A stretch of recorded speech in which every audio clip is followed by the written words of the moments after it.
Hey guys, just want to make a quick follow-up video. There were a couple of great questions.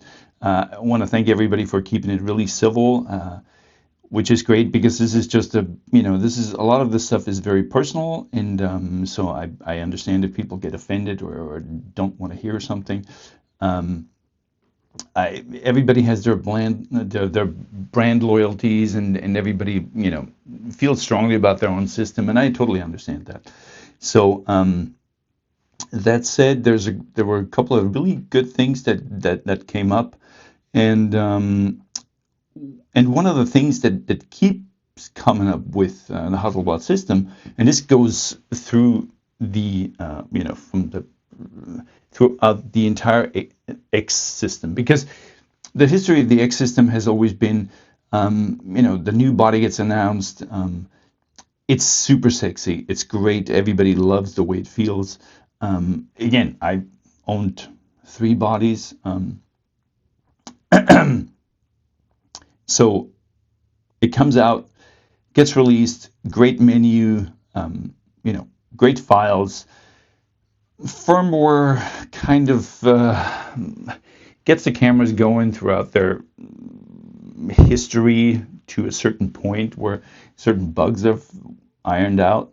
But it always feels like when the next one comes out that has some features that just should have been there the whole time. So that's the history. But the one thing that always keeps coming up is the Hasselblad color.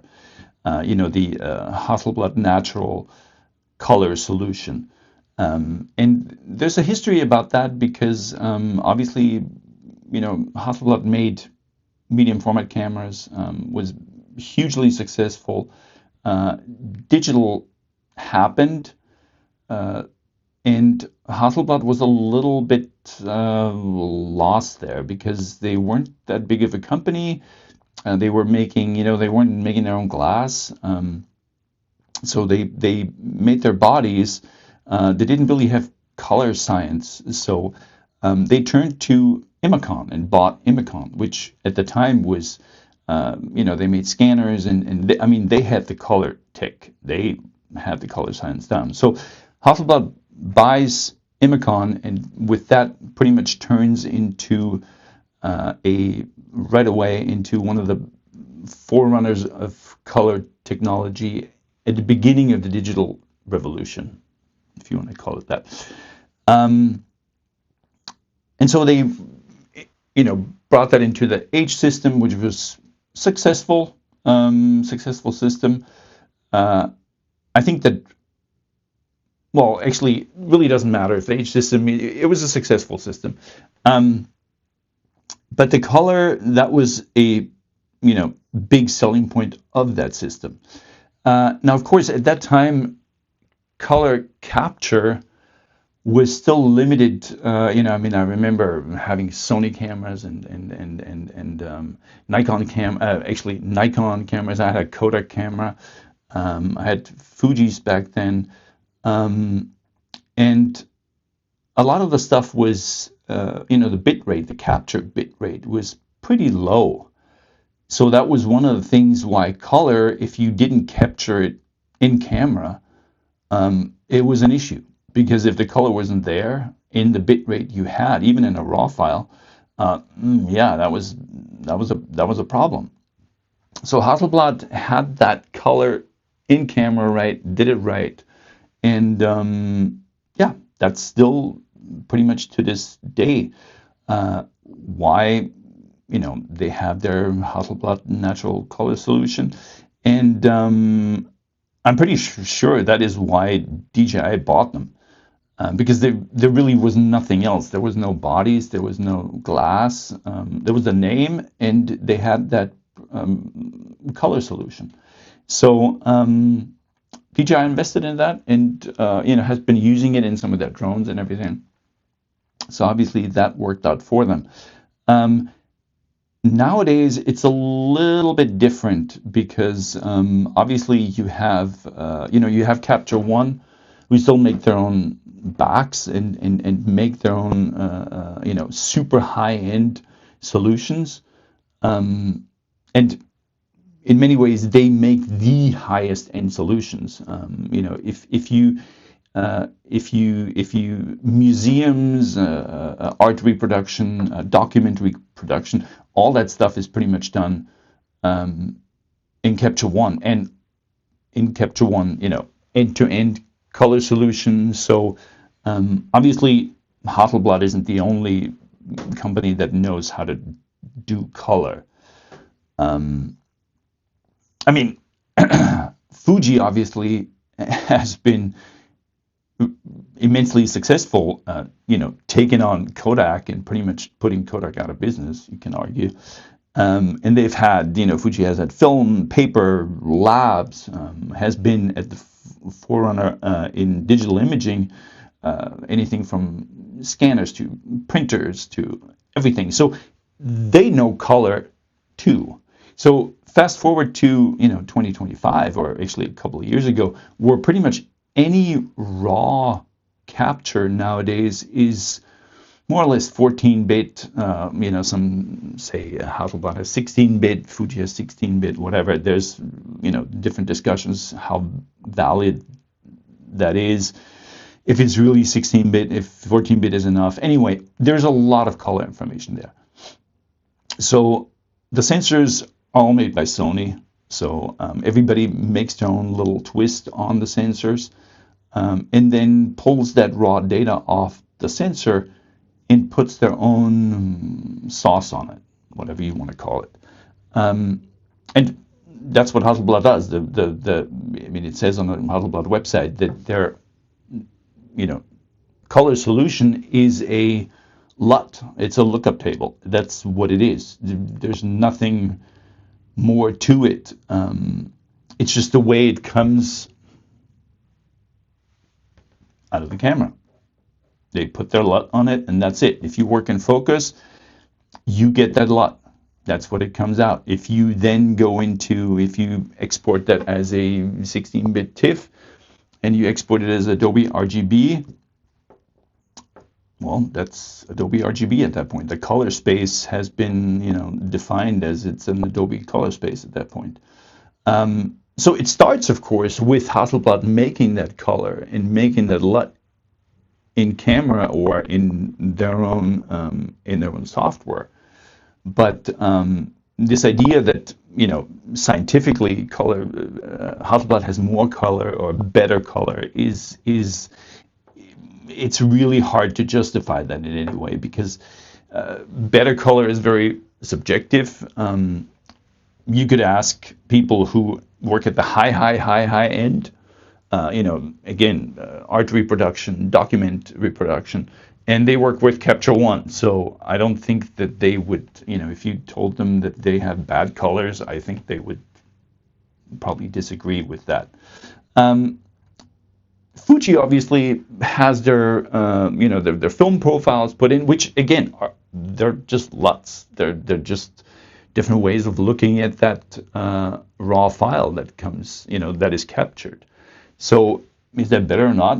You don't have to use it. I don't really use those profiles. You know, you don't have to. It's a raw file. It comes off, and then you do with it whatever you want. And it usually ends up being Adobe, because you know, sRGB is pretty much the internet color space that's used. You know, Adobe RGB, Pro RGB is Adobe. You know, those are the big color spaces. Obviously, Apple uses P3 now, which again is a, you know, big, great color space. And most of these raw files make great use of capturing, or most of these cameras and sensors make great use of capturing all that data to actually fill that space. Because if you capture a 10-bit raw file, it doesn't make a lot of sense to put it, you know, it's just what it is. It's very limited. So so scientifically, you know, there is it's very little to say that Hasselblad has better colors than anyone else. So just wanted to put that out there, because that's kind of came up. And again, I I remember back when Canon 5D came out, and I truly believe, and I've had this discussion with other commercial photographers, and I think one of the reasons why the Canon 5D was so successful was not necessarily because it was the best camera or the best autofocus or the best capture. It was because when this was the beginning of digital, and this was the first time that people, you take pictures of a portrait or a models or fashion or whatever, and you have that image on the back of the right there on the camera, and people are like, hey, can I see? Or you want to show them, oh, this is what it looks like.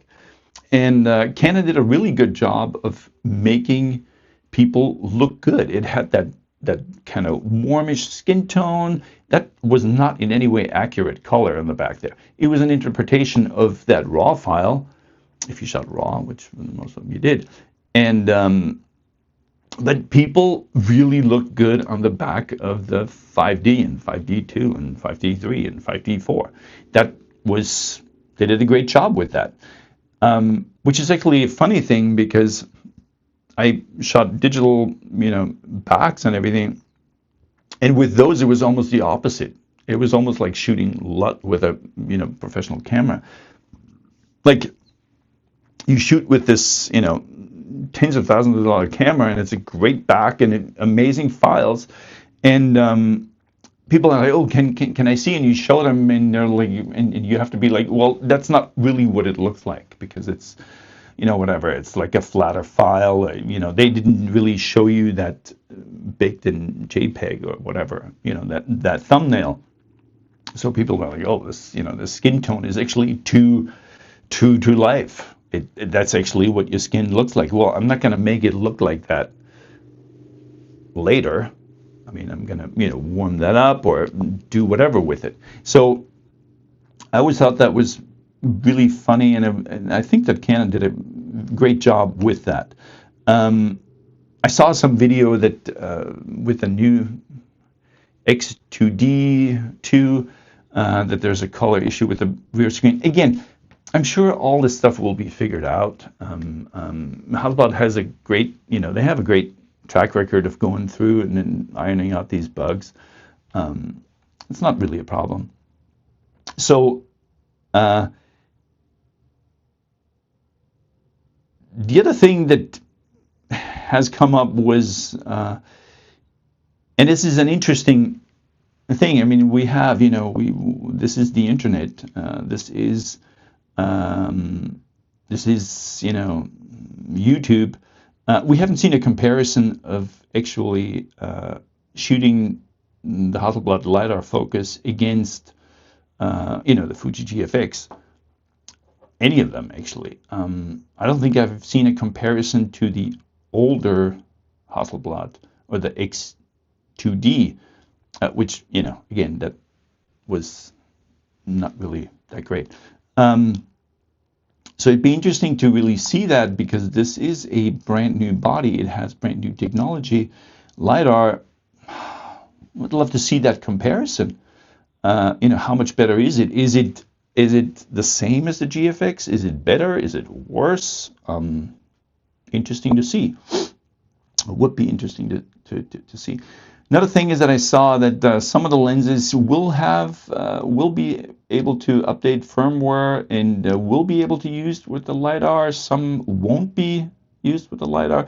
Again, I think this is, I don't know what the real issue is there. I think it'd be weird if like only half the lenses could be used. Yeah, I think that's a big issue. Because there's a limited amount of lenses anyway. Going again, this is the last thing I'm going to say about the lenses, because I keep seeing these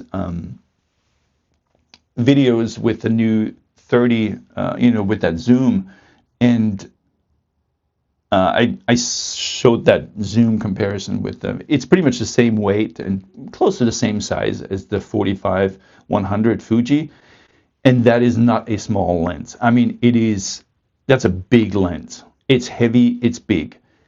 I don't even want to carry it around when I go hiking. That's how big it is. The idea to you know, I see these videos of people running around on the street with this lens. It's huge. It's big. It's heavy. It's 2 pounds. It, you know, so I don't know. I really liked one of my favorite lenses with the Hasselblad with the 907 especially was the 45p. Small lens, great lens, worked really well. Maybe it's because I like smaller lenses and I don't really need that long telephoto throw, especially when I'm running around. But I think it's funny when you see people, these influencers, running around with this gigantic lens and it's like, oh yeah, this is a great travel lens, blah, blah, blah. I guess you can have one lens in the thing, but running around for a day with that lens on the camera, I wouldn't want to do that. So that is that. The other thing, and this is something that is a kind of a, the elephant in the room is obviously that DJI owns Hasselblad. They own the name, they own the color technology, and DJI makes everything. I mean, they make drones, they make cameras, they make lenses, they make, and they throw the kitchen sink at it. I mean, their Ronin 4D cine camera with that like built-in gimbal is unbelievable. It's fantastic. It's a great camera. Great, you know, everything about it is great. I don't know how successful it is, but the question really is, and this keeps popping up as a rumor all the time, that DJI is going to come out with a medium format body, because they pretty much make one. Hasselblad makes one, so it's, you know, now they come up with the LiDAR version of it, which is, you know, this is. So the question is at that point, are they really gonna do that? Are they gonna? I mean, that would kind of like, okay, what's the difference between the Hasselblad and the DJI then? Because they would obviously put the color technology into the DJI, I'm assuming, or maybe not. I don't know. Which seems to be the selling point for the X system. So that kind of cannibalizes its own system, but this rumor keeps popping up. What lenses are they going to use? Again, I'm not sure. I think DJI makes their own lenses. I'm assuming they do, and they're big enough. They sell enough cameras and stuff, so they probably have their own subsidiary that makes lenses. But that would be an interesting comparison to see. I mean, DJI has this track record of taking something and just throwing the tech at it that they have. Focus, autofocus, you know, everything. My issue with DJI is, and I've done videos about drones because I need drones for my work, is that as amazing as the tech is in the drones, I feel like they sometimes don't really care about the final image quality of what they're doing. Like, amazing tracking, amazing, you know, autofocus works and the functions work and tricks and you know, fly patterns and all this stuff. But when it comes to actual image quality, yeah, that's good enough. And for most people, it's not that crucial for this stuff. So it's not that important to actually squeak out the highest IQ out of these things. But to me it is, and if you're going into, you know, saying a digital format camera, I'm not sure how important it would be for somebody to have, you know, tricks and features, or how you would really compete on that level with, you know, the Fuji, which has great film, great motion, has, you know, you can shoot, what, I don't know, 7 frames a second, whatever, at a, you know, reduced bit range. So the question is, how would that compare and how would that play into the field? So interesting to see. Again, if you guys have questions, the one thing that I recommended, and this is, I probably shouldn't have saved this for the last part here, but I would strongly recommend to everybody DP Review has been reviewing X System, GFX, every camera since the beginning of time. They have an amazing website. I'm in no way affiliated. Check out their website. They have the raw files in their galleries. You can download Hasselblad raw files. You can even, I think even their tabletop thing. So you can actually download their tabletop thing and probably compare it directly with the GFX or Sony or whatever color you want. Download it. Focus. You can download Focus for free at the Hasselblad website. Download it. Play with the files. Check it out. You know, if this is something that you say, no, that color, I'm all in on that color. I love it. I need that in my life. So I'm gonna get that. I would highly recommend that. It's free. It's fun to play with. Check it out. It's something I highly recommend, especially when we're talking about, you know, I know that the name Leica keeps coming up with this because of the price and the kind of the history and everything. Leica makes lenses, has always made lenses. Leica is famous for their lenses. They don't have their own, you know, they say the color comes from the lenses and blah blah blah. But they make lenses. They have experience making that. So you could always argue, well, Leica has its own look because of the lenses. Hasselblad doesn't really have that argument.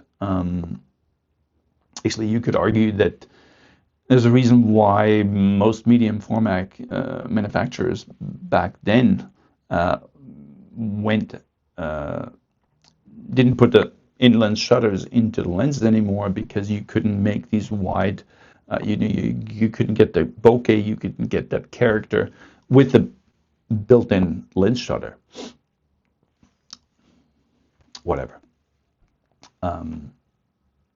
It definitely is cheaper. Do not put a shutter in the lens. Anyway, so just wanted to put that out there. Download those files, download Focus, play with it, and yeah, it's exciting times. Check it out. Thanks.